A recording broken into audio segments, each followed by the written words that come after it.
नमा ओं विष्णुपादाय कृष्णप्रेष्ठाय भूतले श्रीमते भक्तिवेदांत स्वामी इति नामिने नमस्ते सारस्वतदेवे गौरवाणी प्रचारिणे निर्विशेष शून्यवादी पाश्चात्यदेशतारिणे वंदेहम श्रीगुरोः श्रीयुतपदकमलं श्रीगुरून् वैष्णवांश्च श्रीरूपं साग्रजातं सहगण रघुनाथान्वितं तं सजीवं साद्वैतं सावधूतं परिजनसहितं कृष्णचैतन्यदेवं श्रीराधाकृष्णपादान् सहगण ललिता श्रीविशाखान्वितांश्च नमो महावदान्याय कृष्णप्रेम प्रदायते कृष्णाय कृष्णचैतन्य नाम्ने गौरत्रिसे नमः। श्रीचैतन्यमनोभीष्टं स्थापितं येन भूतले स्वयं रूपः कदा मह्यं ददाति स्वपदान्तिकम्। जय श्री कृष्ण चैतन्य प्रभु नित्यानंद श्री अद्वैत गदाधर श्रीवासादि गौर भक्त वृंद। ये पंखा को कम कीजिए, मुंह को सुखा रहा है।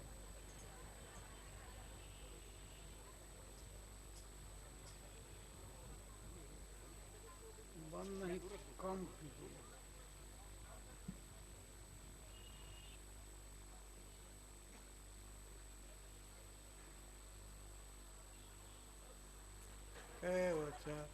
पतितानां पावनेभ्यो वैष्णवेभ्यो नमो नमः।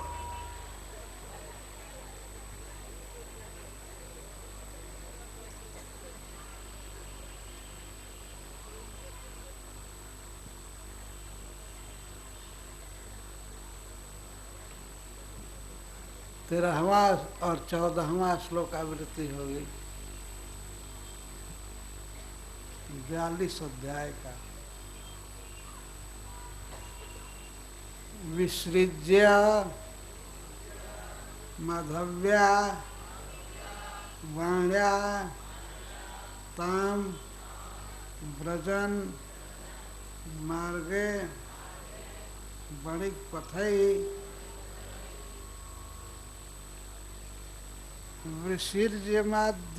विसृज्यमाद्या वाण्या ताम व्रजन मार्गम बणिक पथई नानोपायन तांबूला सगंधय साग्रजोर्चितः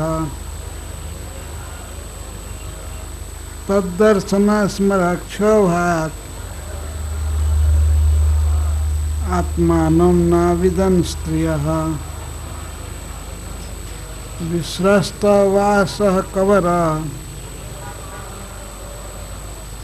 बलयालेख्यमूर्तयः।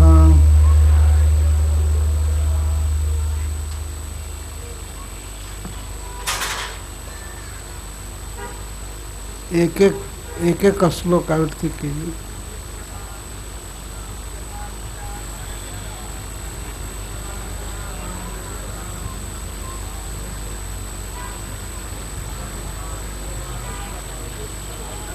आयन तांबूल स्रगंधे साग्रजोर्चित तद्दर्शन स्मर शोभाद आत्मानं नाविदन् स्त्रियः विस्रस्तवास कवर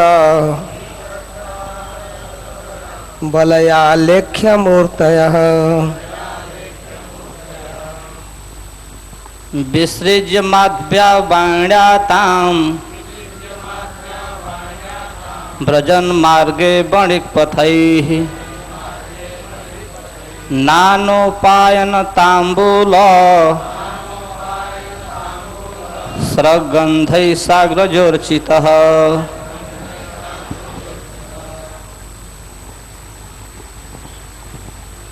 विसृज्य माध्ववाणाताम् व्रजनमार्गे वणिक्पथैः नानोपायनताम्बूल स्रग्गन्धैः साग्रजोर्चितः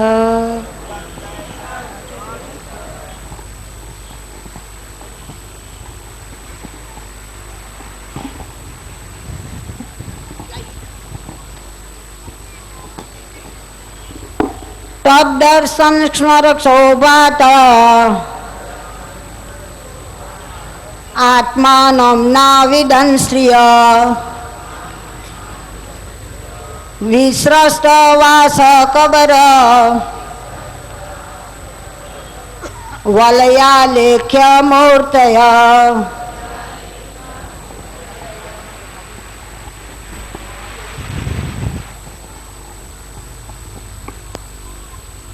विसृज्य छोड़कर, वाण्या माधव्या मधुर वाणी से, ताम कुब्जा को, व्रजन चलते हुए, मार्गे मार्ग पर, राजमार्ग पर, वणिक पथई वणिक समुदायों के द्वारा नाना अनेक उपायन भेंट की सामग्रियां, तांबूल तांबूल श्राक, रत्नों की मालाएं, गंधई और अगरू आदि सुगंधित द्रव्यों द्वारा साग्रजः अपने बड़े भाई बलराम जी के साथ अर्चितः सम्मानित होते हुए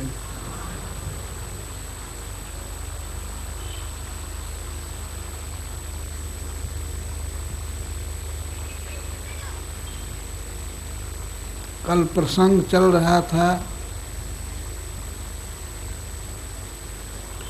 कुब्जा को भगवान ने परम सुंदरी बनाया और वो आग्रह कर रही थी अपने घर चलने के लिए, पर भगवान उस समय नहीं गए।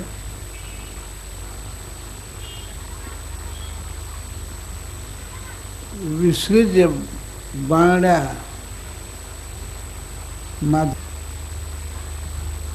मधुर वचन बोल करके भगवान उसको विदा किए। विसृज्य का अर्थ छोड़कर, उसे छोड़े। वह दुपट्टा पकड़ ली थी भगवान का,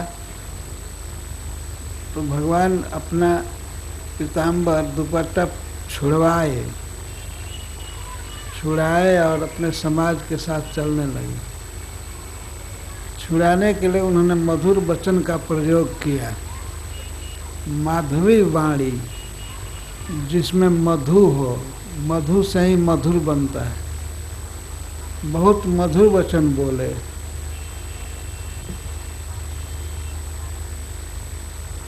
मधुर वचन क्या बोले कि मैं तुम्हारे शुद्ध भाव से, एकनिष्ठ भाव से तुम्हारे वश में हूँ, और सच पूछो तो मैं ब्रज से यहाँ आया, मथुरा आया केवल तुम्हारे लिए।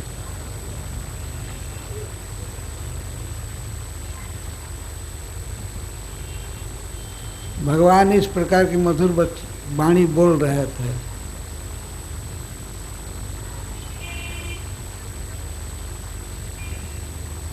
भगवान ने अभी कहा कि बाप की कसम मैं तुम्हारे लिए आया हूँ, मेरे आने का और कोई दूसरा कारण नहीं है। इस प्रकार मधुर वचन बोले, उसको आश्वासन दिए और छुड़ा करके विसर्ज्य छुड़ा करके पुनः राजमार्ग पर चलने लगे।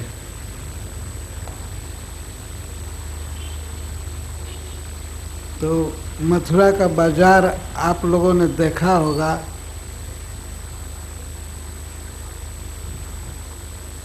जमुना के किनारे सड़क जो गई है, मेन सड़क, द्वारकाधीश मार्ग,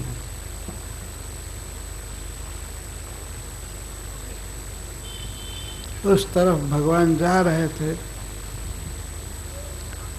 तो वो मार्ग गुजर रहा था।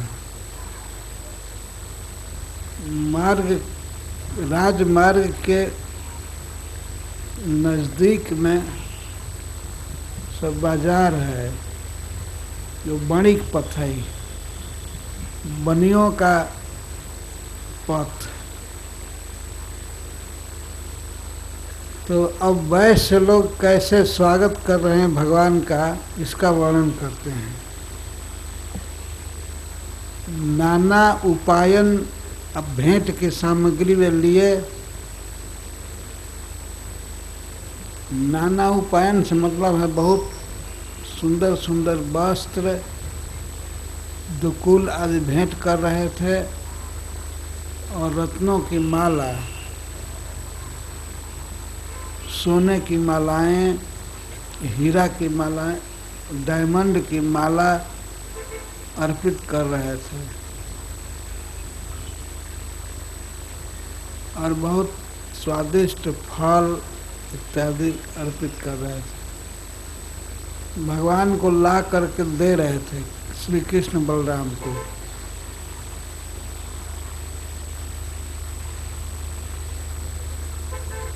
और कुछ उपायन का नाम यहाँ रख रहे हैं सुखदेव गोस्वामी।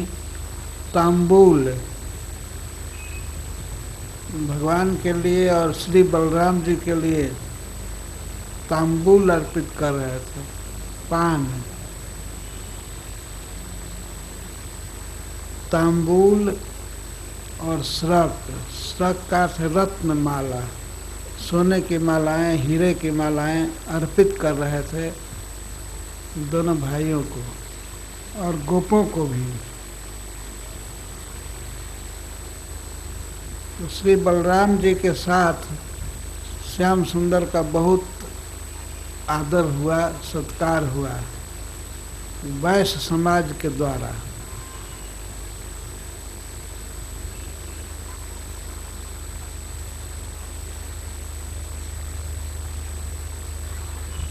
वहाँ जितने भी गर्ग या मित्तल या और सब थे, गोयल, बंसल, इन सबके द्वारा भगवान का बहुत बड़ा सम्मान हुआ।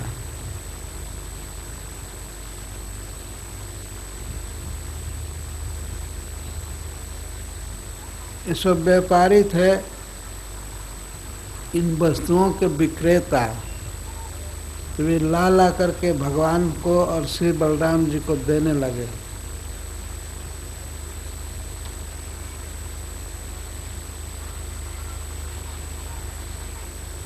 साग्रजः अर्चिता,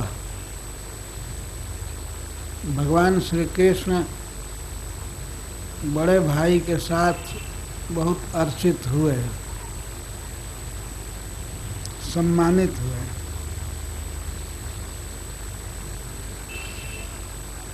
अब वैश्य परिवार की स्त्रियों का वर्णन कर रहे हैं। वैसे तो मथुरा के सभी लोग भगवान कृष्ण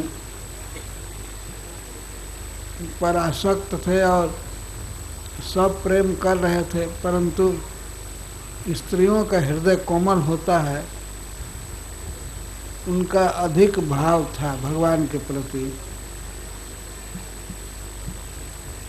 तो उनका वर्णन सुखदेव जी कर रहे हैं। तद्दर्शन स्मरत शोभाद आत्मानं नाविदन स्त्रियः विश्रस्त वासः कबर बलया लेख्य मूर्तया। तद्दर्शन का अर्थ है तस्य दर्शनेन, श्री कृष्ण दर्शनेन स्त्रियः आत्मानं न अविदन्।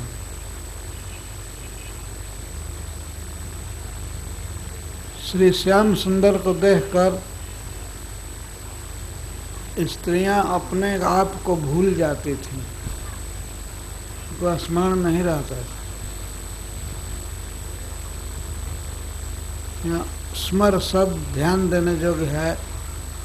स्मर शब्द का अर्थ होता है काम, और यह काम प्रेम विलास रूप है, प्राकृत जगत का काम नहीं है।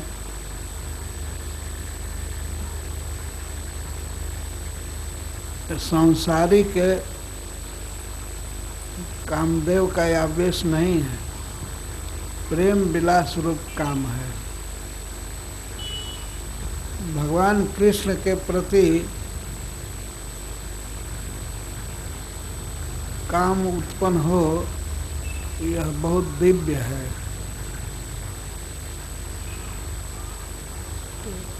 श्री कृष्ण को देखकर तद्दर्शन स्मरत शोभा,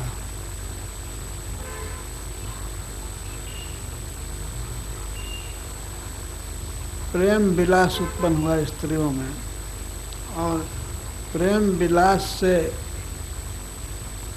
क्षोभ हुआ। क्षोभ का अर्थ है धैर्य क्षय, धैर्य नहीं रहा, अर्थात मोह उत्पन्न हो गया।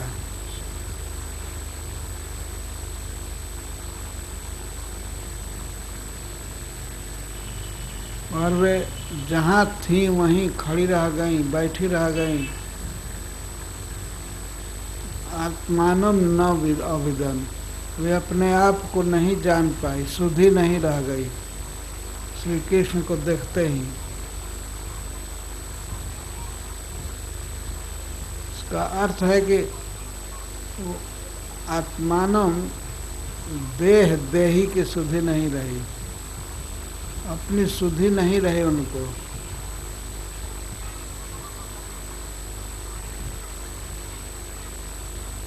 हम कहाँ हैं और हम कौन हैं, हम क्या कर रहे हैं इस समय, इसकी शुद्धि नहीं रही।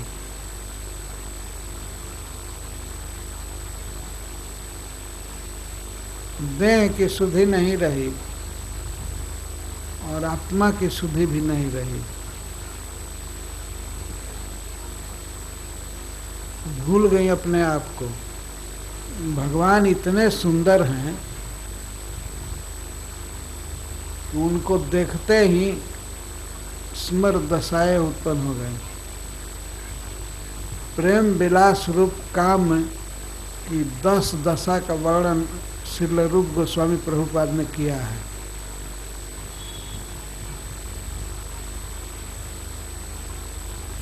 स्मर की 10 दशा होती है। प्रथम है चक्षु राग, चक्षु राग प्रथमम।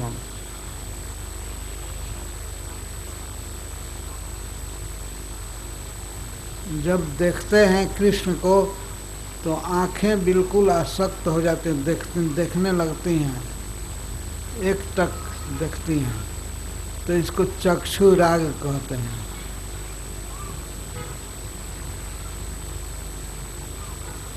यदि श्री कृष्ण भी देख दें तो उनकी आंख और मथुरांगना की आंख, गोपी की आंख या मथुरा की नागरी की आंख मिल जाती है, तो इसको चक्षु राग कहा गया है। अब पुनः आंख उनके मुख कमल से हट नहीं सकती, देखते ही बनता है, देखती रहती।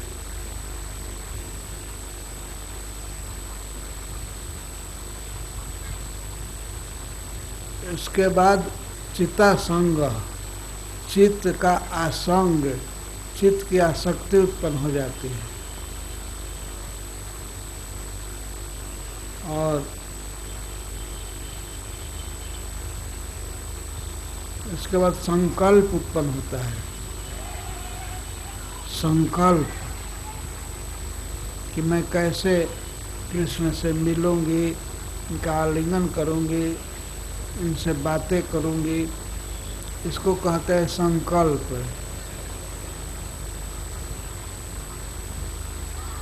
ये प्रेम विलास की तीसरी अवस्था है। और चौथी अवस्था है निद्रा छेद। नींद नहीं आती है। श्री कृष्ण से मिलने की लालसा इतनी बलवती होती है कि नींद हराम हो जाती है, नींद नहीं लगती। और तनुता पांचवी दशा है। तनुता, शरीर दुबला हो जाता है, क्षीण हो जाता है।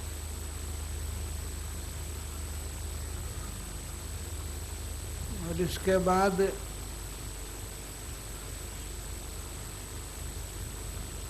विषय निवृत्ति।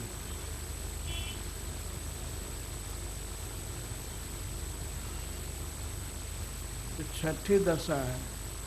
किसी विषय में काम मन नहीं लगता है, आंख से न कुछ देखना अच्छा लगता है, न खाना पीना या काम करना कुछ भी अच्छा नहीं लगता है। इसको विषय निवृत्ति कहा गया है। और सातवीं दशा है त्रपा हानि, लज्जा नष्ट हो जाती है। और आठवीं दशा है मूर्छा।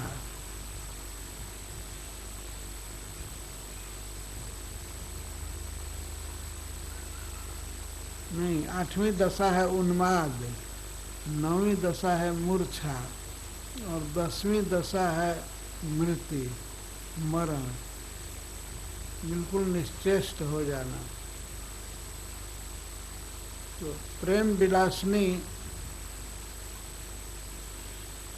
इन स्त्रियों का वर्णन, प्रेम दशा का वर्णन 9वां और 10वां का नहीं किया जाता है, क्योंकि अमंगल स्वरूप है। मूर्छा और मृत्यु, लय, इसका वर्णन नहीं किया जाता है। यहाँ पर 7वीं स्थिति का वर्णन सुखदेव जी कर रहे हैं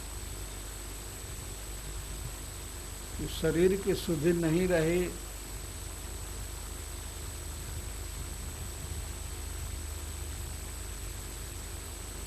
देह की और देही की शुद्धि नहीं रही। देहम देही नाम अविदम, कुछ भी ध्यान नहीं रहा कि हम कौन हैं, कहाँ खड़ी हैं, क्या कर रहे हैं, इसका ध्यान बिल्कुल नहीं। तो श्री कृष्ण को ऐसे देख रहे थे कि कुछ शुद्धि नहीं था। और उस समय उनका विश्रस्त वास कब्र, वस्त्र शिथिल हो गए हैं, आभूषण गिर रहे हैं और केश पास बिखर गया है, तो ये नहीं जान पाएंगे।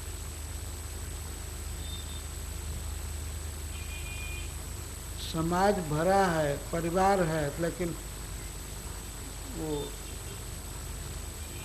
देह की शुद्धि भूल गए और इस कारण से शरीर का श्रृंगार बिगड़ रहा है, घूंघट हट गया है या बाल बिखर गया है, कंचुकी ढीली पड़ गई है और बल है, चूड़ियाँ हाथ से खिसक गई हैं, इसका ध्यान नहीं है। तो चूड़ी क्यों हाथ से निकल गई, सोने की चूड़ियाँ हाथ से निकल गई, श्रस्त हो गई। इसका अर्थ है तत्काल कृष्ण को देखते ही वे प्रेम आकांक्षा से इतनी दुर्बल हो गई, इतनी क्षीण हो गई कि हाथ पतला हो गया और चूड़ी गिर गई,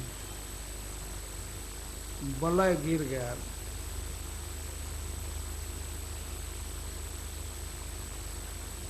और केश पास बिखर गए, सुधि नहीं रहे, शरीर में अंगड़ाई हो रही थी और लौट रही थी जमीन पर।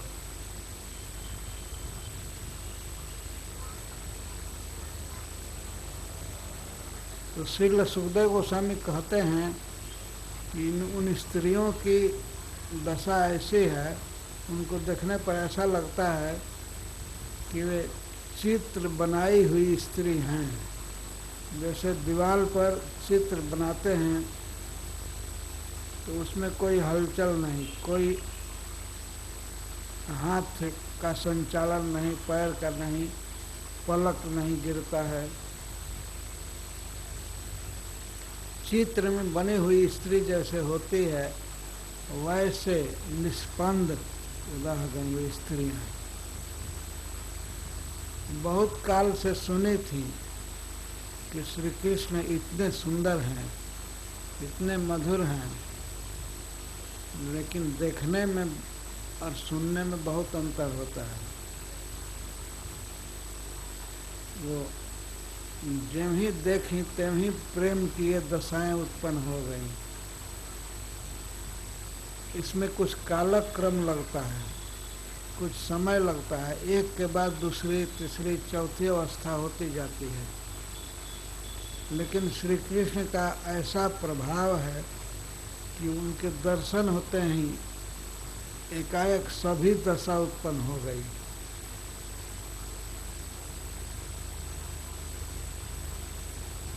चक्षु राग होते ही चित्त का आसंग और संकल्प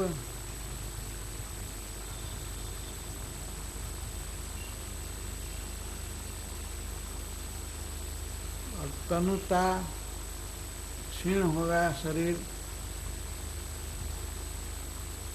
तथा विषय की निवृत्ति और लज्जा का नाश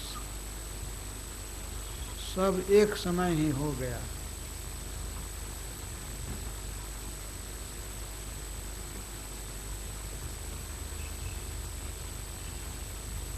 इस संसार में एक काम की दशाएं हैं, पर वो भी एक साथ उत्पन्न नहीं होते हैं। एक दशा होती है तो कुछ काल क्रम लगता है, कुछ समय लगता है और इसके बाद धीरे धीरे 10 दशाएं उत्पन्न होती हैं। लेकिन श्री कृष्ण इतने मधुर हैं, इतने सुंदर हैं, इधर उन पर दृष्टि पड़ना, उनको देखना और प्रेम की 10 दशाएं उत्पन्न हो जाती हैं। अतः इन स्त्रियों का वर्णन किया जा रहा है कि वे तत्काल भूल गई कि हम कौन हैं।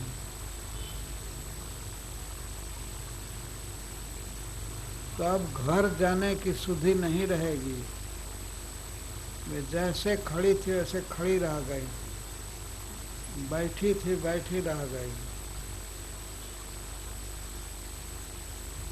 देह की सुधि नहीं रही, इसलिए देह के श्रृंगार का ध्यान नहीं रहा।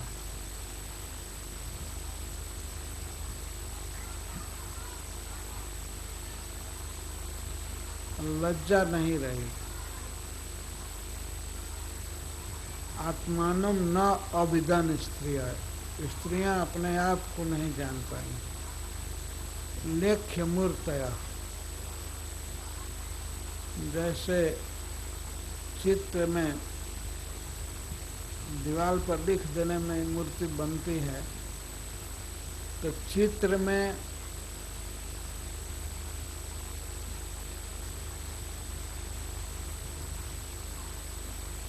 कोई स्त्री बोलती नहीं है और सुनती नहीं है। आँख का संचालन बंद रहता है।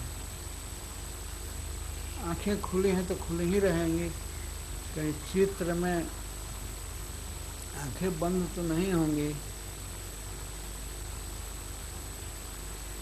यदि आँखें बंद बना दिया गया है तो बंद ही रहेंगी, खुलेंगी नहीं। इस तरह कृष्ण का ये प्रभाव है कि जहाँ जा रहे थे वहाँ के स्त्रियों की ये दशा हो रही थी।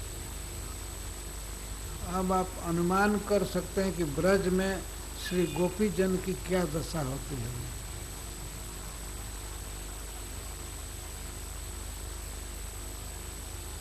वे गाय चराने जाते थे वृंदावन और चरा कर लौटते थे, उस समय गोपियों को दर्शन होता था, तो उनकी क्या दशा होती होगी दर्शन होने पर और नहीं दर्शन होने पर।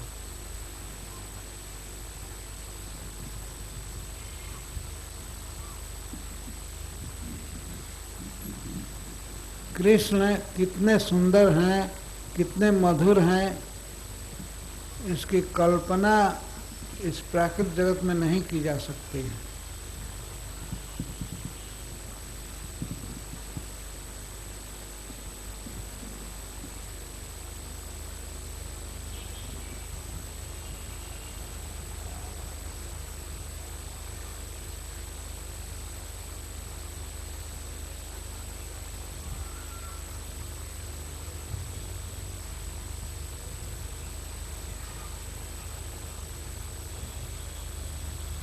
जिनको देखने पर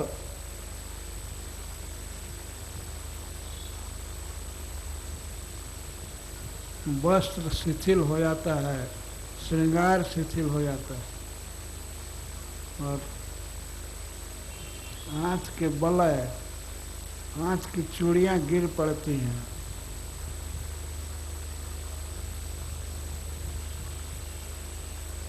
वे श्री कृष्ण समस्त जीवों के परम प्रेमास्पद हैं।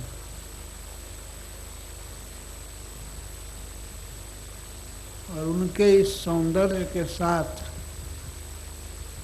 सबका संबंध है, सभी उसका आस्वादन कर सकते हैं। परंतु इस संसार में वे जल्दी आते नहीं हैं, आंखों के सामने प्रकट नहीं होते हैं। अतः सबसे बड़ा साधन है उनके बारे में सुनना कि वे कितने सुंदर हैं, क्या क्या लीला करते हैं, सुनना चाहिए। और सुनते सुनते मन आसक्त हो जाता है। तो मथुरा की स्त्रियां धन्य हैं, बहुत दिनों से, बहुत वर्षों से श्री कृष्ण के विषय में सुनती आ रही थी, लेकिन आज देखने को मिला और देखने पर एक प्रेम की दशाएं उत्पन्न हो गई।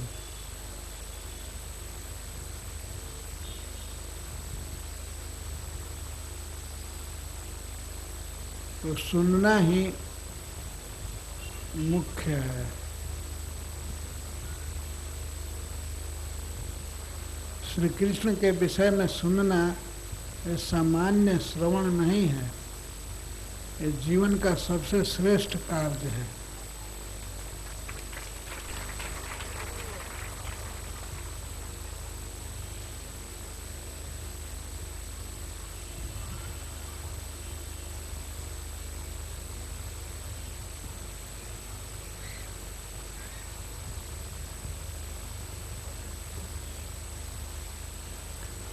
तद्दर्शन स्मरक क्षोभात, स्मरक क्षोभा, स्मरक का क्षोभ हुआ, प्रेम उत्पन्न हुआ उन स्त्रियों में और प्रेम से क्षोभ हुआ। क्षोभ का अर्थ है धैर्य नाश, उनका धैर्य चला गया, मोह उत्पन्न हुआ और इस कारण से विश्वस्त वास कबर बलया लेख्य मूर्त, उनके वास उनके वस्त्र शिथिल हो गए और कबर केस पास और बलय कंकड़ लेख्य मूर्ति, ऐसा लगता था जैसे चित्र बनाया गया हो उनका।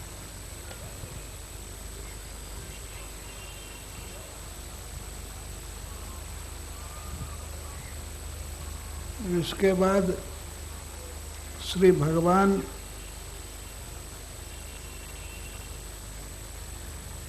पूर्ववासियों से, मथुरा नगर में रहने वाले लोगों से पूछने लगे,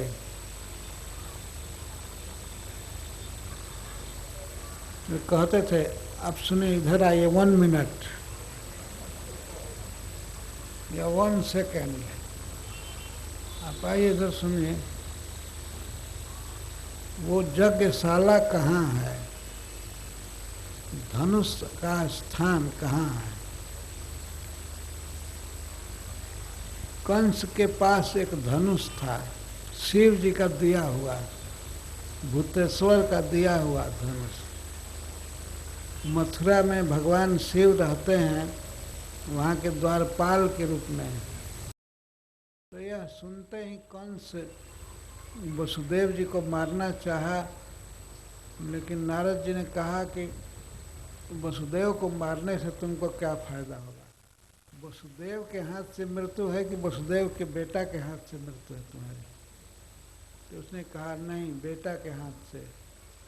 तो अच्छा है कि उन दोनों वसुदेव पुत्रों को यहाँ बुलाओ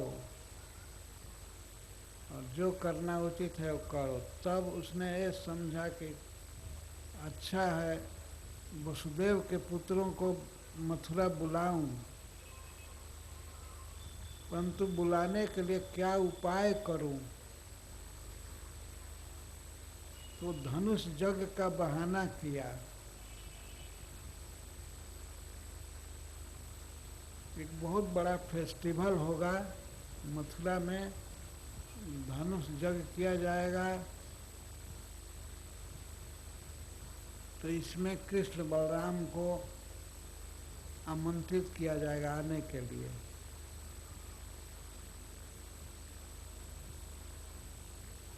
इसके साथ नंद महाराज को भी निमंत्रण जाएगा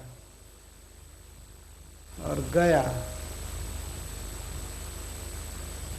उस निमंत्रण को ले गया क्रूर जी।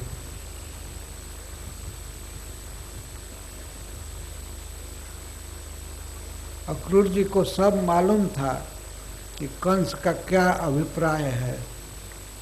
कृष्ण बलराम को मारने का अभिप्राय था। उसने वहाँ मीटिंग की अक्रूर जी के सामने और कहा कि हमारी मृत्यु कृष्ण बलराम के हाथ से है, इसलिए आप जाइए उन दोनों को लाइए और यहाँ आने पर कौन कौन लोग तैनात रहेंगे। दंगल का आयोजन किया जाएगा और धनुष यज्ञ होगा। तो कई पहलवानों को नियुक्त किया कि यहाँ आने पर दंगल जब होगा, कुश्ती होगी, तो तुम लोग मार देना और तुम लोगों से बचेगा तो मैं हूँ ही, मैं मारूंगा। और एक कुबला पेड़ हाथी था, 10,000 हाथियों का बल उसमें था। उसके ड्राइवर को महावत को उसने कहा कि सुनो, तुम रंगशाला के गेट पर, रंगशाला मतलब कुश्ती लड़ने का जो स्टेडियम है बनेगा, तो वहाँ द्वार पर हाथी को रखना और कृष्ण बलराम के आते ही हाथी को प्रेरित कर देना, वो मार देगा। वो बहुत खल था, वो राक्षस था, दैत्य था। तो वो बहुत खुश हुआ और कहा जैसी आज्ञा मैं करूँगा, ठीक है।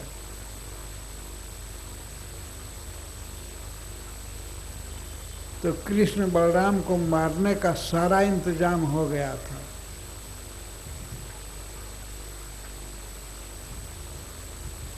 तो भगवान पूछ रहे थे, सुनिए, वो धनुष यज्ञ का स्थान कहाँ है? भगवान को सब मालूम है कहाँ पर वो स्थान है।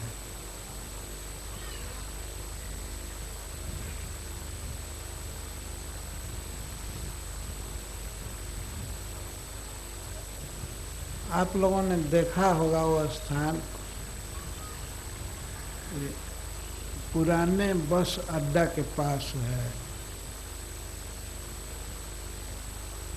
जहाँ गौड़ीय मठ है, केशव देव गौड़ीय मठ, उसी के पास कंस का अखाड़ा कहते हैं।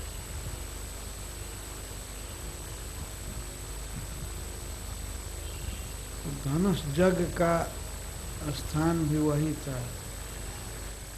तो भगवान पूछ रहे हैं कहाँ वो स्थान है, दर्शन करना चाहता हूँ। वास्तव में भगवान धनुष को तोड़ना चाहते थे, पर पूछ रहे थे धनुष का स्थान कहाँ है। तो कुछ लोग तो प्रेम से नहीं बता रहे थे, वो लोग सोच रहे थे वहाँ बहुत बड़ी सुरक्षा है, बहुत बड़ी सेना लगाई गई है, वहाँ तो प्रवेश वर्जित है, नहीं जाने देंगे। और ये लोग ऐसे रास्ता घूमते हुए बिना नहाए धोए कैसे जाएंगे उस धनुष के पास। भगवान मानो यह व्यक्त कर रहे थे कि मैं दर्शन करना चाहता हूँ।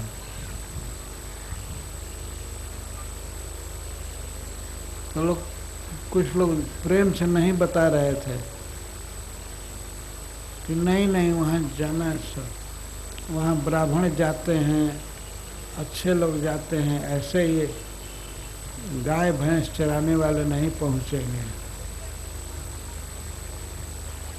बिना हाथ पैर धोए बिना नहाए उधर जा नहीं सकते उस क्षेत्र में।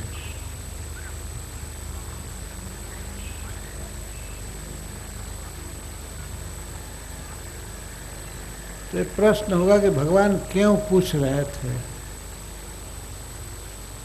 पूछ रहे थे भगवान ये मगध लीला कर रहे थे, अपनी अज्ञता की लीला, जिससे ऐसे पता चले कंस को कि ये तो लड़के हैं, ये गांव के लड़के हैं ब्रज के। तो पूछ रहे हैं कहाँ है स्थान, और उसका मतलब भगवान ये व्यक्त करना चाहते थे कि जिसे इनको मालूम नहीं है।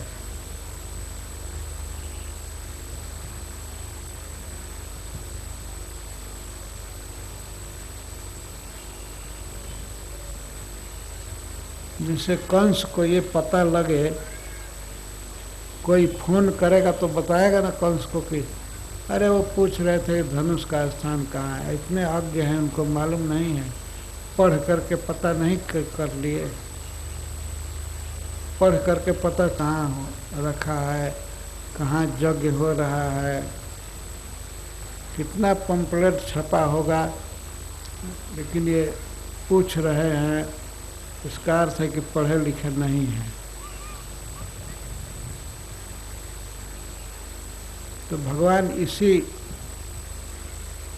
अज्ञता को, अपने ग्रामीण भाव को प्रकट कर रहे थे।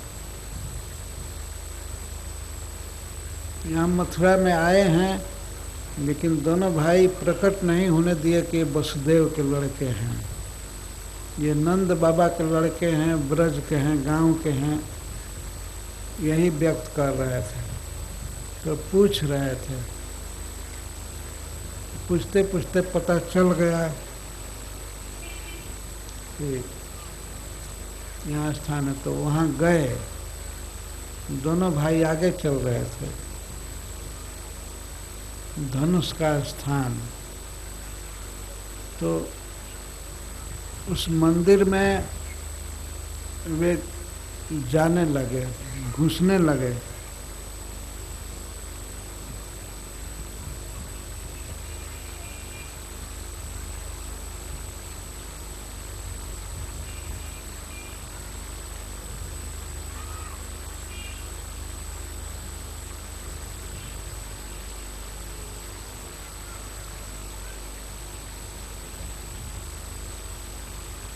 ततः पौरान पृच्छमानो धनुषा स्थानमच्युतः। भगवान श्री कृष्ण अच्युत हैं, अपने ज्ञान से और बल से वे कभी च्युत नहीं होते हैं। उनको सब मालूम था धनुष का स्थान, और सारी शक्ति थी। तो उसमें प्रवेश करके उन्होंने अद्भुत धनुष को देखा, और डीटी रूम में घुस गए भगवान। धनुष का स्थान देखे, धनुष को देखे, वो इंद्र धनुष के समान था। इंद्र धनुष कितना बड़ा होता है, आकाश में उगता है, तो इस तरह से वो बड़ा धनुष था, और कई रंग का था, विचित्र था।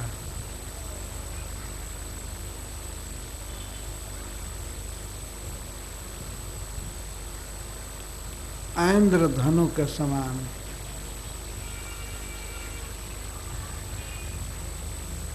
उसको देखे तो श्री कृष्ण बढ़ने लगे उसको उठाने के लिए, आगे बढ़े। तब तक जो सेना के लोग थे रोके, और दूसरे लोग भी प्रेम बस रोक रहे थे, ना ना छो मत, छो मत, छो मत, छो मत, खबरदार, ये उसको छूना नहीं है, उधर मत जाओ। ये पुजारी लोग केवल प्रवेश करते हैं, इधर नहीं, इधर नहीं, इधर नहीं। तब तक भगवान चले गए। वार्ज मारो निर्भीक कृष्ण, वार्ज मारा, निवारण कर रहे थे सब, बाह से बाह मिला करके, या कुछ लोग तो राइफल भी दिखा रहे थे कि नहीं इधर मत छुओ, इधर मत आओ, इधर मत आओ। लेकिन कृष्ण तो परम ढीठ हैं, ये प्रसह्य बलात् उनका हाथ ठेल करके, हटा करके, हट, चले गए। भीतर जहाँ धनुष रखा था वहाँ पहुँच के प्रहस्य धनुराद दे, धनुष को ले लिए और बाएं हाथ से उठाए, अवज्ञा पूर्वक। दाहिना हाथ भी नहीं लगाए, बायां हाथ लगाए ऐसे, और उठाए उस धनुष को, उसकी प्रत्यंचा चढ़ाए, रस्सी चढ़ाए, बाएं हाथ से, दाहिना नहीं लगाए, और ऐसे पकड़ करके तोड़ दिए।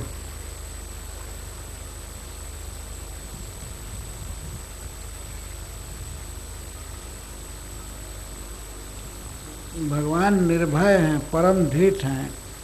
कितने पुलिस सेना वाले लगे रहे, इधर नहीं, इधर नहीं, इधर नहीं, मत छुओ, मत छुओ। और तब तक छूना तो दूर रहा, तो उठा लिए और वो भी बामेन करेड़ा, और बाएं हाथ से सलीलम लीला पूर्वक ही उठा लिए और सज्जन चक्रित्वा उस पर रस्सी चढ़ाए। और सब लोग देख रहे थे। उनके देखते देखते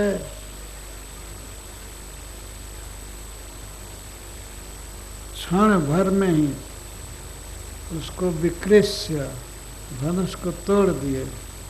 प्रभभंज मध्य तक धनुष को तोड़ दिए, उसके मध्य में तोड़ दिए। धनुष को बीच में तोड़ दिए। जैसे मदकरी,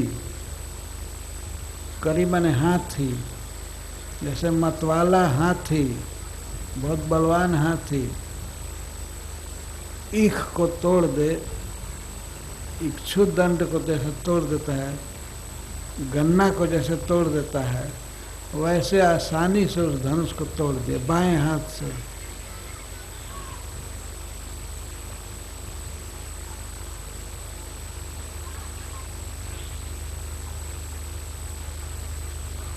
धनुष के टूटने का बहुत भयानक शब्द हुआ, तो आकाश और दिशा विदिशा में भर गया। वो ध्वनि भर गई। उसको सुनकर कंस बहुत भयभीत हो गया। यम श्रुत्वा कंसस्त्रासम उपागमत। उस भयंकर शब्द को सुनकर कंस बहुत भयभीत हो गया।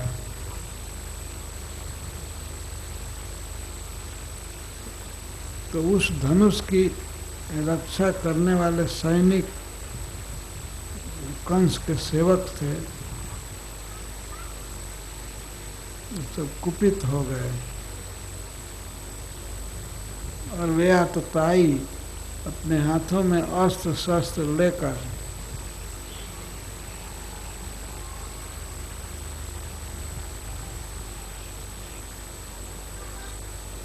दोनों भाइयों को घेर लिए। अस्त्र शस्त्र लिए थे और घेर लिए कृष्ण को।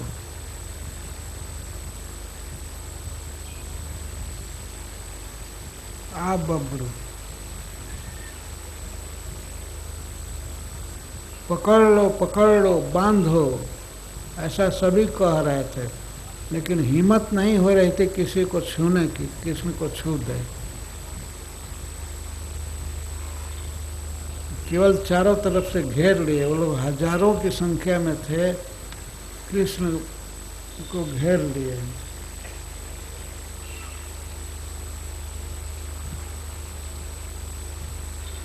केवल बोलते थे पकड़ लो, बांध लो, अरेस्ट कर लो।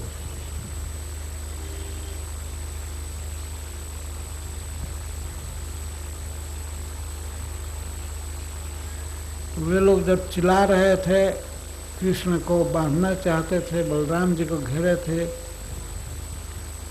बोल बहुत दुष्ट अभिप्राय था। वो कृष्ण बलराम को मारना चाहते थे। घेर लिए तो बीच उनके घेरे में फंसे हुए कृष्ण और बलराम क्रोधित हो गए और धनुष के टुकड़ों को लेकर के मारने लगे उनको। धनुष के 2 टुकड़े हो गए थे, तो एक टुकड़े को श्री बलराम जी लिए और एक को श्री कृष्ण, और उसी धनुष के टुकड़ों से वे मारने लगे। समस्त सैनिकों को, दैत्यों को। तो जिसको एक बार भी मारते थे वो मर जाता था वहीं। तो सारी सेना को जो पकड़ने आए मारते गए और मार करके फिर निर्भय दोनों भाई उस यज्ञशाला के द्वार से निकल गए।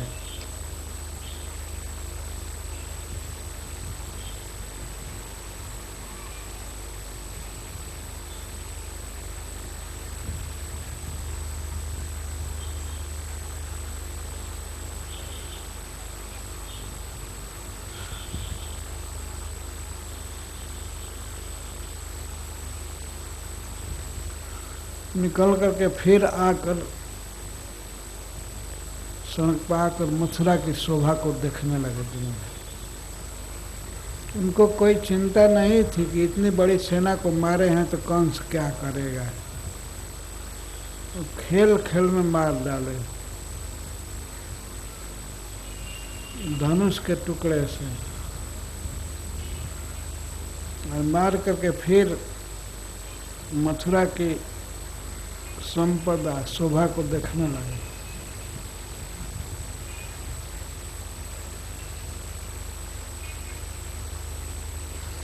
जब लोग श्री कृष्ण बलराम के इस अद्भुत पराक्रम को देखे तो खेल खेल में सेना का संहार और धनुष तोड़ देना देखे, तो श्री कृष्ण का सौंदर्य और श्री कृष्ण की धृष्टता सब देखे तो वे लोग मानने लगे कि ये कोई श्रेष्ठ देवता है, ये मनुष्य नहीं है। अवश्य एक व्यक्ति शंकर भगवान है और एक विष्णु भगवान है, ऐसा मानने लगे। तयोस्तदद्भुतम वीर्यम निशाम्य पूर्वासिना तेज प्रागल्भ्यम रूपम मे निरे विबुधोत्तम।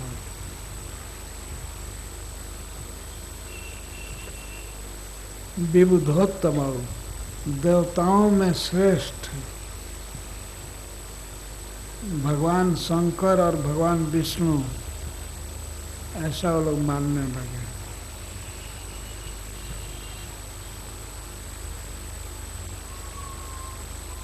तो इस प्रकार मथुरा में विहार करते हुए सूर्य भगवान अस्त हो गए, सूर्यास्त हो गया।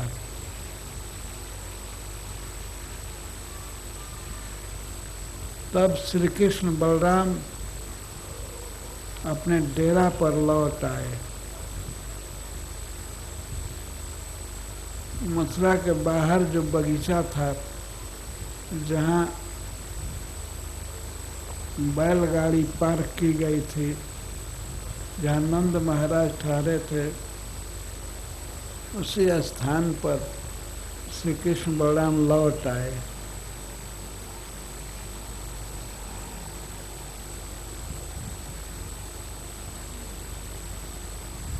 भगवान के साथ अनेक सकट आए थे और सकट पर बहुत से सामान लदे हुए थे, तो दूध दही आदि भी घी लदा हुआ था, क्योंकि मथुरा में जो उत्सव था उसमें घी दूध दही लाने के लिए आज्ञा किया था कंस। तो उन सब सामान के साथ बगीचा में ठहरे थे, तो श्री कृष्ण बलराम वहीं लौट आए।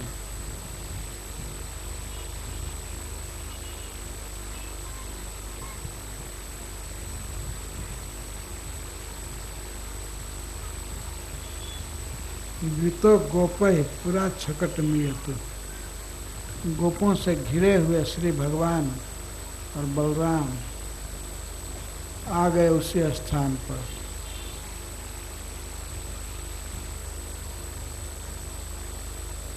ब्रज से चलते समय गोपियों ने जो जो बातें कहा था मथुरा के विषय में, मथुरा वासियों के सौभाग्य की सराहना किया था, वो सब बातें सही हुई।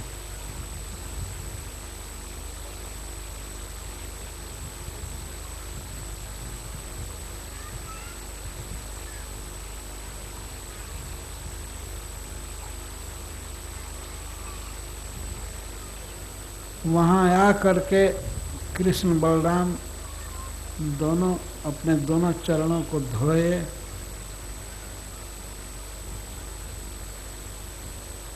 रास्ता चल करके आए हैं ना, गांव में घूमते हुए मथुरा में, तो चरण धोए, दोनों चरण धोए। इसके बाद संध्या बंदन किए, गायत्री जी का जप किए,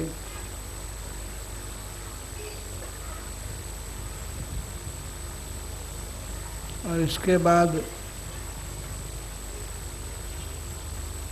दूध में पका हुआ भोजन किए। यह नियम है कि जब कहीं से यात्रा प्रारंभ करते हैं तो उस समय दही से सना हुआ भोजन करना चाहिए, और पहुंचने पर दूध से सना हुआ भोजन करना चाहिए। क्षीरों पर सेचनम,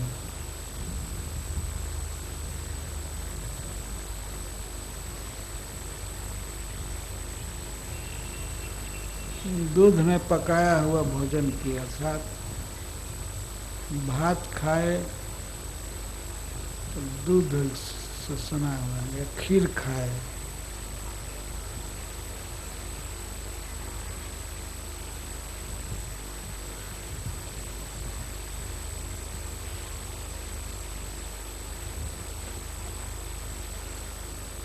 और सुख से सो गए। बहुत देर तक मथुरा में घूमे थे, तो दोनों आ करके डेरा पर सो गए, सुख से सो गए। देखिए भगवान की निर्भयता और धृष्टता, इतना बड़ा काम किए, धनुष भंग करके आए हैं, बहुत बड़ी सेना का संहार किए हैं, लेकिन कोई डर नहीं है। दोनों भाई निश्चिंत आराम से सो गए खा पी करके।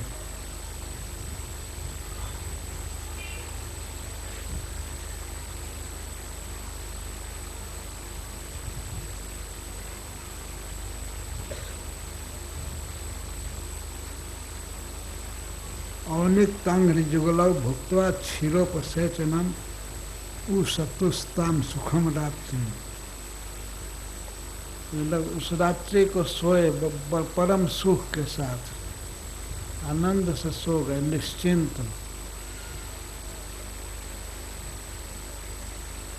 देखिए कृष्ण बलराम कितने आराम से और निश्चिंत सोए, और कंस उस रात को कितना घबराया हुआ और बहुत खराब खराब सपना देखता हुआ सोया। कंसस्तु धनुषो भंगम रक्षिणाम स्वबलस्य च। कंस यह सुना कि धनुष तोड़ दिया गया, धनुषा भंगम, और धनुष की रक्षा करने वाली सेना का और अन्य सेना का भी, जिसको बाद में भेजा था, स्वबला सच्चा, धनुष की रक्षा में जो जुटे थे उन लोगों का वध तो हुआ ही, कंस जो सेना भेजा तो सेना का भी वध कर दिया कृष्ण बलराम ने।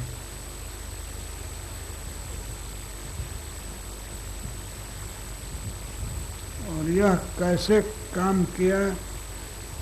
गोविंद राम विक्रीतम परम, खेल खेल में गोविंद ने और राम ने, श्री बलराम ने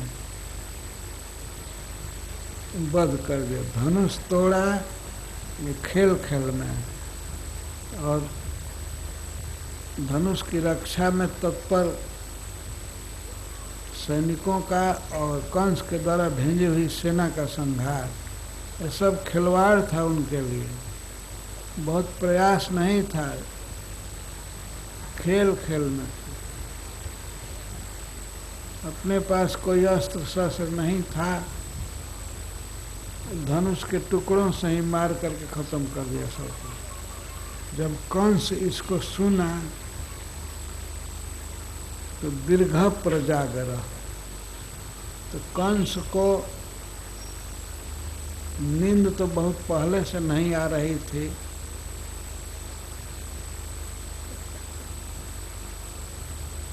जब से आकाशवाणी सुना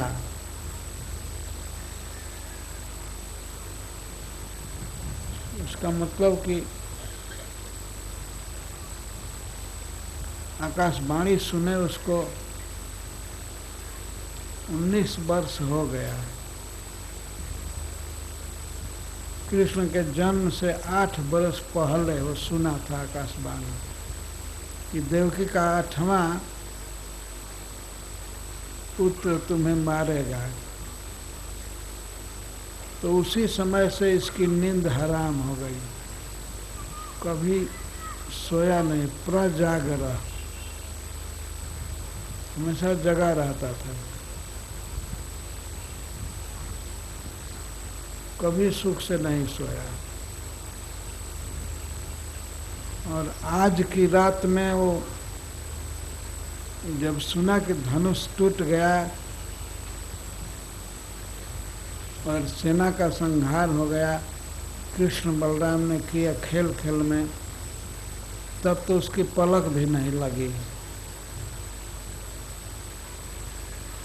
सुख से नहीं सोया।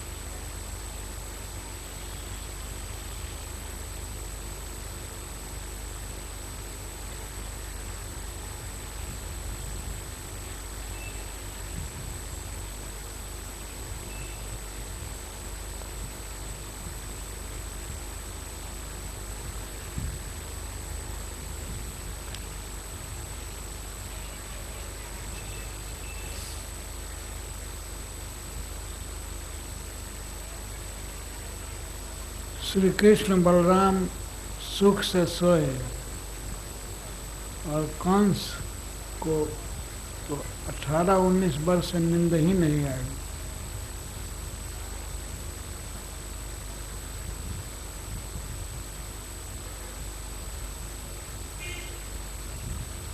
और आज 1 मिनट भी, 1 सेकंड भी पलक नहीं लगी। वो यही विचारने लगा कि अब मैं मर जाऊंगा, मेरी मृत्यु हो जाएगी। तो मरण पर विचार किया, लेकिन ये विचार मन में नहीं आया कि अभी चल करके क्षमा मांगूं, कृष्ण बलराम का स्वागत करूं और अपने गेस्ट हाउस में बुला करके रखूं, उनका आदर करूं, ये विचार नहीं आया। वो हमेशा ही सोचता रहा अब मैं मर जाऊंगा, तो इस कारण से नींद नहीं आई।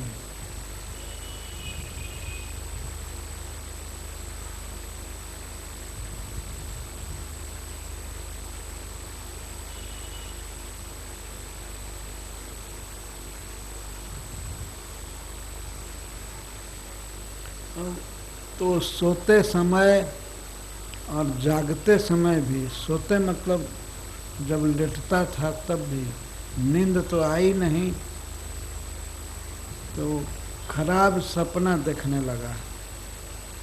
सपना में और जागृत अवस्था में बहुत सा दुस्वप्न या अपशकुन देख रहा था कि अब तो मरने का समय उसका आ गया था।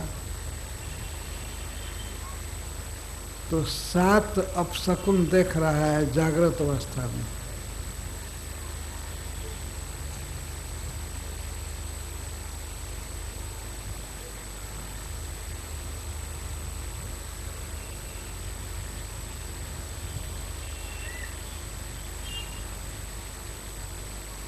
बहुनी अचष्ट ददर्श उभय था।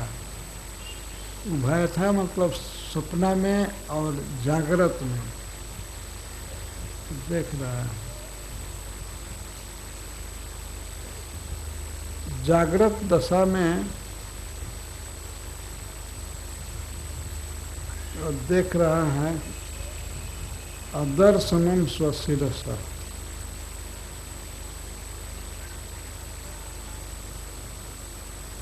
कभी जल में या दर्पण में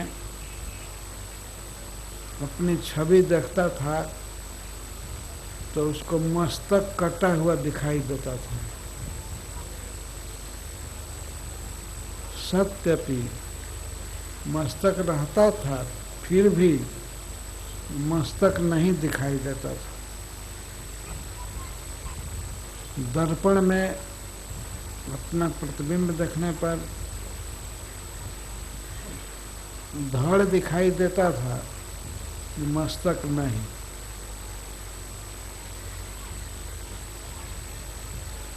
अदर्शनम स्वशिरसा प्रतिरूपेत सत्य असत्यपि द्वितीयम तु दैरूप्यम शांत था।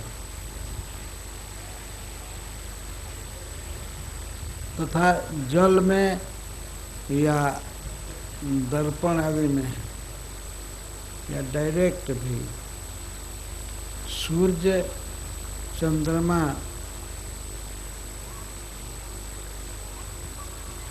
दो दो दिखाई देते थे उसको।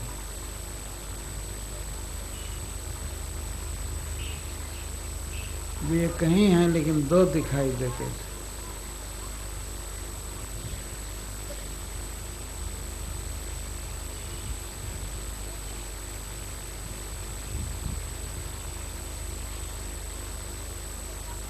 और जब दर्पण में देखता था अपने शरीर को तो उसके शरीर के प्रतिबिंब में छेद दिखाई देते थे। छाती को देखता था तो छाती में छेद है, बाह में छेद है, छेद दिखाई देता था। प्राण घोषानुपस्थिति, दोनों अंगूठों के अंगुलियों को कान में डाल करके सुना जाता है तो सांस जिसको प्राण कहते हैं वो घोष सुनाई पड़ता है। लेकिन कंस को कान बंद करने पर भी कोई आवाज नहीं सुनाई पड़ती।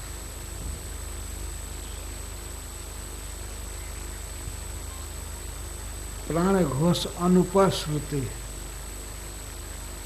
सुनाई नहीं पड़ता।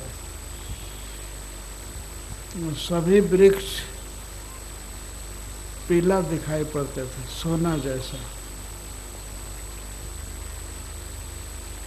स्वर्ण प्रतीतिर दीक्षेषु स्वपदा नाम दर्शन। और जब वह चलता था तो कीचड़ में या धूली में चरण चिन्ह नहीं बनता था। में चरणों की छाप नहीं दिखाई देती थी।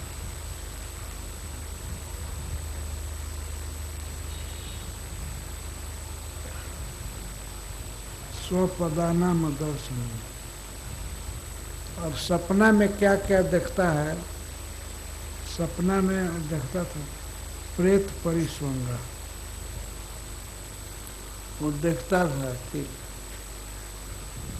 कोई मरा हुआ व्यक्ति 100 हो चुका है, लेकिन वो मुझको आलिंगन कर रहा है, ये देखता था। स्वप्ने प्रेत परिस्वंगा खरयानम विषादनम। और वह यह सपना में देखा कि मैं गधा पर चढ़ा हूँ,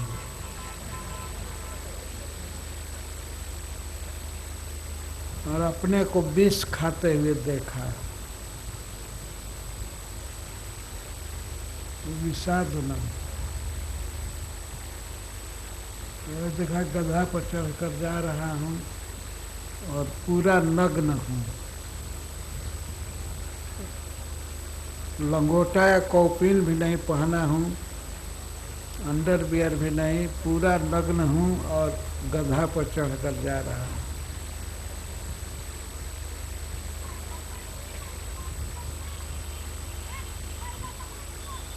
और पैर से ले करके मस्तक तक अड़हुल की माला पहने, अड़हुल फूल की माला पहना हूँ और अकेले हूँ, अकेला हूँ और पूरा नग्न हूँ और पूरा शरीर तैल से, पूरे शरीर में तैल लगा हुआ है, तैला भेद पूरे शरीर में तेल पोता हूँ और दिगंबर नग्न हूँ।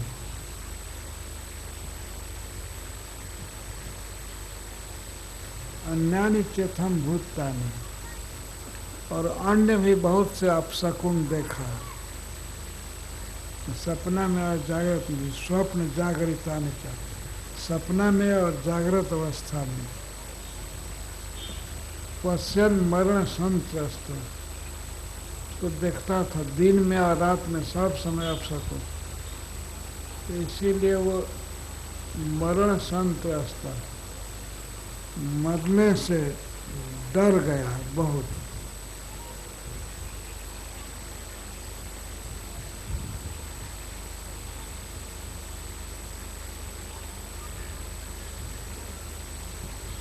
उसे चिंता हो गई और इस कारण से वो रात को नींद नहीं ले सका, उसे नींद नहीं आई।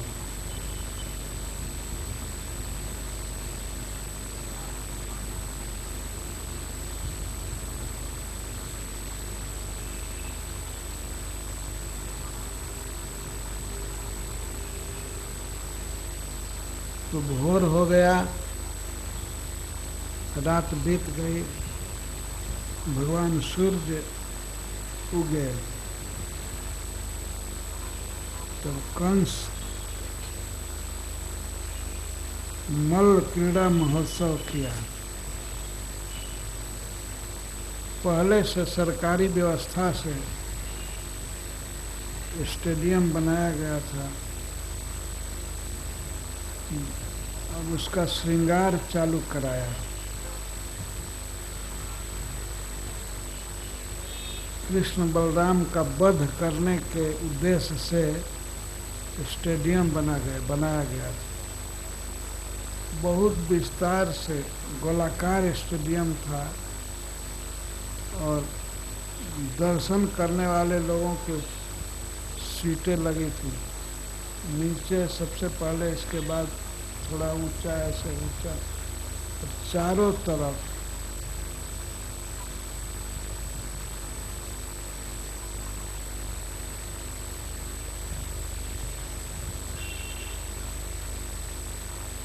मंचाचालन करता है। जो भी मंच और कुर्सियां लगी थी सबका श्रृंगार चालू हुआ। वो राजा था ना, तो राजा की आज्ञा है उसको सजाने की। मंच सजाया गया, स्टेडियम पूरा लिपना, पोतना, संवारना, सजाना सब चालू हुआ।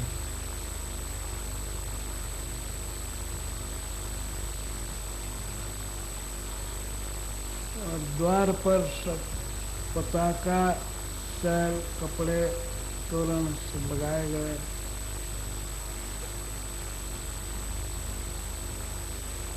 तो उन विविध मंचों पर मथुरापुरवासी बैठे और जानपदा और मथुरा मंडल के, जिला के और आगरा कमिश्नरी के, और जो लोग कमिश्नर थे या बड़े बड़े कलेक्टर या डीएम थे, वो सब कंस के साथ बैठे। उस सभा में ब्राह्मण, क्षत्रिय, वैश्य सब पधारे और सब अपने अपने आसनों पर बैठे, बड़े सुख पूर्वक बैठे। विश्व राजानश्च उपासना, और बहुत से राजाओं को इनवाइट किया गया था, वे राजा लोग जहाँ तहाँ बैठे, सबके लिए सीट सुरक्षित थी। लिखा गया था कि इधर ये राजा बैठेंगे, इधर ये बैठेंगे, इधर। और जो भी बड़े बड़े लोग आए थे, हाथरस के जिलाध्यक्ष, कलेक्टर, इधर भरतपुर साइड के सब बड़े बड़े लोग आए बैठ।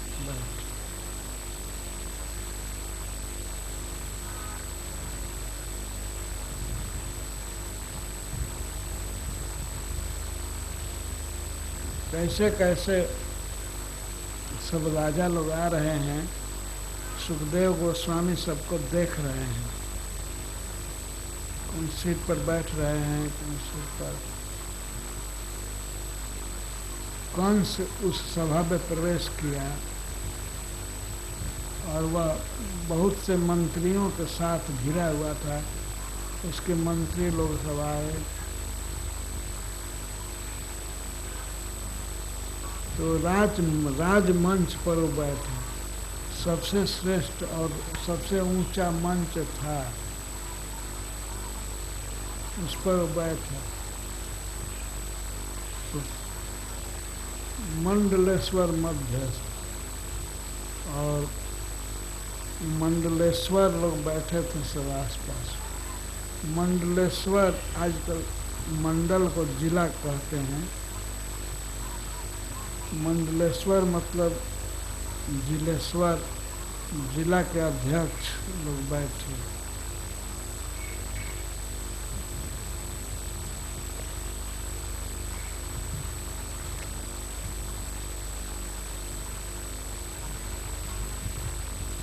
तो मंडलेश्वर सब बैठे थे उसके आसपास, और वो सबसे ऊंचे मंच पर बैठा, सबसे श्रेष्ठ मंच पर।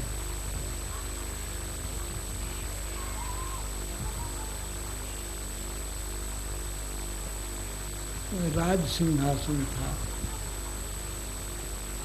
कंस के लिए स्पेशल मंच बना,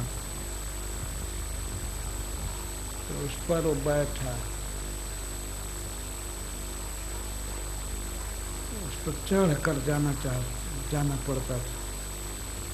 ऊंचा था इसलिए सीढ़ियां बनाई गई थी चढ़ने के लिए।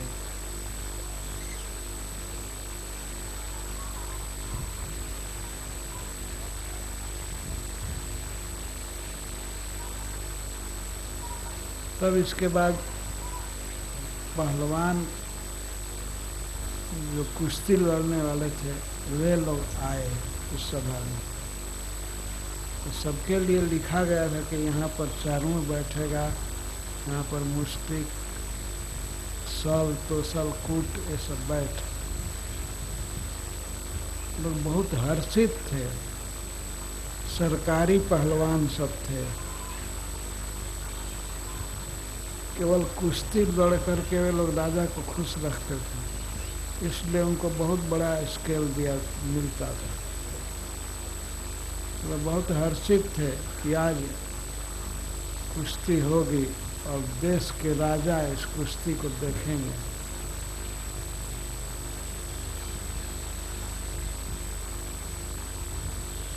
वे लोग बहुत खुश थे। इन दो लड़कों को मारने में क्या दिक्कत है, बहुत आनंद से कुश्ती होगी।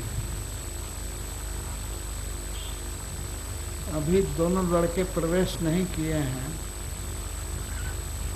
कल प्रवेश करेंगे। कथा द्वारा कंस की रंगशाला में, स्टेडियम में कृष्ण बलराम प्रवेश करेंगे। इसलिए आप लोग उन दोनों के आने के पहले अपने अपने सीट पर बैठ जाइएगा। बहुत ठसाठस भीड़ होगी, कहीं सीट ना मिले तो खड़ा होकर के देखिएगा।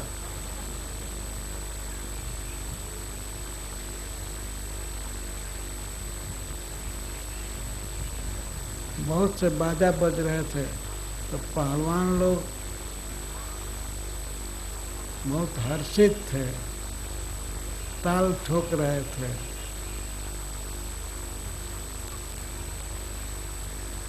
अपने अपने उस्तादों के साथ वे थे। कई पहलवान लोग थे तो उनके बोस भी आए थे उसमें। बोस पहलवान का नाम है चारूण, मुस्टिक, सल, तोसल और कूट। ये 5 पहलवान लोग आए, अपना दंड बैठकी कर रहे थे खूब, और बाजों के साथ बहुत से घमासान बाजे बज रहे थे, बहुत खुश थे। कंस भी थोड़े काल के बहुत खुश हो गया। उसे तो चिंता थी, हृदय में तो बहुत दुखी था, लेकिन बाहर से आनंद दिखा रहा था।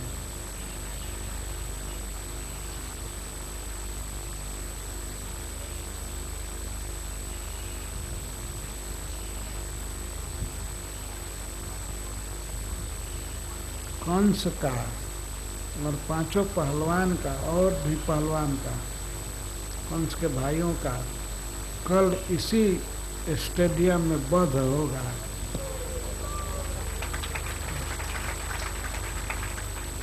वसुदेव सुतम देवम कंस चारूण मर्दनम देवकी परमानंदम कृष्णम वंदे जगद्गुरुम। इन 5 पहलवानों में 3 पहलवानों का वध कृष्ण करेंगे और 2 पहलवानों का वध बलराम जी करेंगे। तो हम यही कथा पूरी करते हैं, और कल कंस के स्टेडियम की कथा होगी। इसमें क्या क्या पहलवानी हो रही है,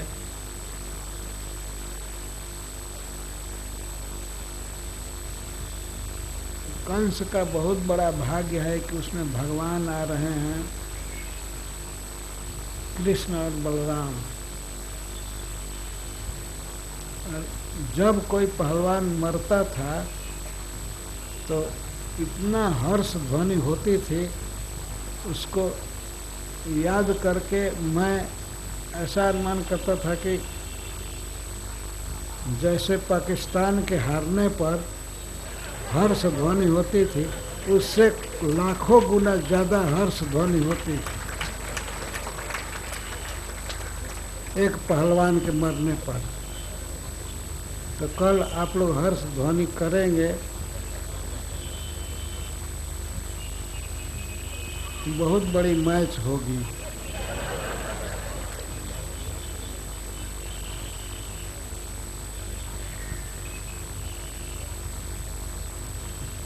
ठीक है, कल मिलेंगे। हरे कृष्णा।